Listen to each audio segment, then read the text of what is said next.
Hey everyone, Mark Rober here. कभी सोचा है कि कंप्यूटर चीजें कैसे याद रखते हैं? ये सब उनकी मेमोरी की बदौलत है। हमारे दिमाग की तरह कंप्यूटर को भी जानकारी स्टोर करने के लिए एक जगह चाहिए होती है। यह जानकारी ऑपरेटिंग सिस्टम से लेकर आपके फेवरेट कैट वीडियो तक कुछ भी हो सकती है। इसे ऐसे समझो, आपके कंप्यूटर की मेमोरी एक विशाल गोदाम की तरह है। इसमें अलग अलग तरह की जानकारी स्टोर करने के लिए अलग अलग सेक्शन होते हैं। कुछ सेक्शन क्विक एक्सेस के लिए होते हैं, जबकि कुछ लॉन्ग टर्म स्टोरेज के लिए। मेमोरी के बिना कंप्यूटर सुनहरी मछली जैसे होंगे, जो बंद होते ही सब कुछ भूल जाते हैं। तो अगली बार जब आप कोई फाइल सेव करें या कोई ऐप ओपन करें, तो याद रखें कि आपके कंप्यूटर की मेमोरी कड़ी मेहनत कर रही है। अब चलिए कंप्यूटर मेमोरी की दिलचस्प दुनिया में थोड़ा और गहराई से देखते हैं। सबसे पहले हमारे पास प्राइमरी मेमोरी है, जो कंप्यूटर का वर्कहॉर्स है। यहीं पर सारा एक्शन होता है। जब आप किसी डॉक्यूमेंट पर काम कर रहे होते हैं या गेम खेल रहे होते हैं, तो कंप्यूटर को जानकारी को जल्दी से एक्सेस करने की जरूरत होती है। यहीं पर प्राइमरी मेमोरी काम आती है।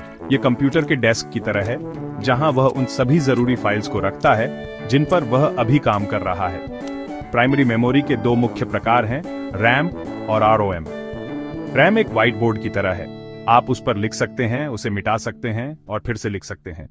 रोम एक किताब की तरह है। जानकारी स्थायी रूप से संग्रहित होती है और उसे केवल पढ़ा जा सकता है। रैम या रैंडम एक्सेस मेमोरी कंप्यूटर की शॉर्ट टर्म मेमोरी है। यह उस डेटा को स्टोर करती है जिसका कंप्यूटर एक्टिवली उपयोग कर रहा है।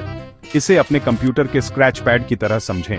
जब आप कोई प्रोग्राम खोलते हैं, तो आपका कंप्यूटर उसे हार्ड ड्राइव से रैम में लोड करता है। इससे सीपीयू प्रोग्राम के डेटा को बहुत तेजी से एक्सेस कर सकता है। रोम या रीड ऑनली मेमोरी अलग है। यह स्थायी निर्देशों को संग्रहित करता है जिनकी कंप्यूटर को बूट होने के लिए आवश्यकता होती है। ये जानकारी कंप्यूटर के सही ढंग से काम करने के लिए जरूरी है। रोम को कंप्यूटर के इंस्ट्रक्शन मैनुअल के रूप में समझें। यह कंप्यूटर को बताता है कि जब वह पहली बार चालू होता है तो उसे क्या करना है। सेक्शन 4, स्पीड की जरूरत, प्राइमरी मेमोरी के फायदे और नुकसान। प्राइमरी मेमोरी का मुख्य लाभ इसकी स्पीड है। यह अविश्वसनीय रूप से तेज है। यही कारण है कि इसका उपयोग उन कार्यों के लिए किया जाता है जिनके लिए डेटा तक त्वरित पहुंच की आवश्यकता होती है। हालांकि प्राइमरी मेमोरी के कुछ नुकसान भी हैं। सबसे पहले ये वोलेटाइल है, जिसका अर्थ है कि जब कंप्यूटर बंद होता है तो यह अपनी सामग्री खो देता है।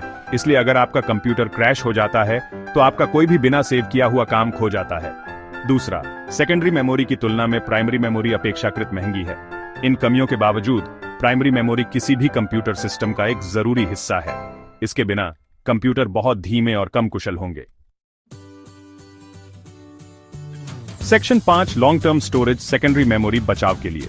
इसके बाद हमारे पास सेकेंडरी मेमोरी है, जो कंप्यूटर का लॉन्ग टर्म स्टोरेज है। यहीं पर आपकी सभी फाइलें, फोटो और वीडियो स्टोर किए जाते हैं। सेकेंडरी मेमोरी एक फाइलिंग कैबिनेट की तरह है, जहां आप अपने सभी महत्वपूर्ण दस्तावेज रखते हैं। प्राइमरी मेमोरी के विपरीत सेकेंडरी मेमोरी नॉन वोलेटाइल है, जिसका अर्थ है कि कंप्यूटर बंद होने पर भी यह अपनी सामग्री को बरकरार रखती है। यही कारण है कि जब आप अपना कंप्यूटर बंद करते हैं, तो आप अपनी फाइलें नहीं खोते हैं। कई अलग अलग प्रकार की सेकेंडरी मेमोरी हैं, जिनमें hard disk drive, solid state drive और यूएसबी फ्लैश ड्राइव शामिल हैं। स्पीड, क्षमता और कीमत के मामले में प्रत्येक प्रकार के अपने फायदे और नुकसान हैं।